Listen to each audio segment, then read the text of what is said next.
शेर में यही तो एक खूबी है और कोई सी खूबी नहीं है। जंगल में जब जब दुनिया में बड़े चुनाव और बड़ी योग्यताएं बात करते हैं तो उस गरीब का नाम कहीं नहीं आता।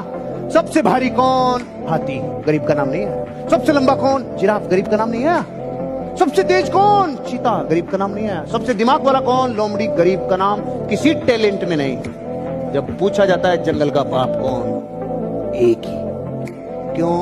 उसकी डेस्टिनेशन, उसकी डायरेक्शन को कोई हिला नहीं सकता। जिस शिकार को करने में 40 सेकंड लगाता है ना, उस डायरेक्शन को बनाने में 40 मिनट लगाता है। चोट वहां करता है जहां से गंगोत्री निकलती है। कुत्ते के लाठी मारो, शेर के लाठी मारो, रिजल्ट अलग अलग आएगा। कुत्ते के लाठी मारते हैं तो कुत्ता लाठी को पकड़ता है, ये समझता है लाठी मार रही है और किसी का रोल नहीं। और इसके मार के देखो, लाठी की तरफ देखेगा भी नहीं, जिधर से मारी जा रही है कार्यक्रम समाप्त। इसलिए बापू है वो चोट वहां करता है जहां से गंगोत्री निकलती है।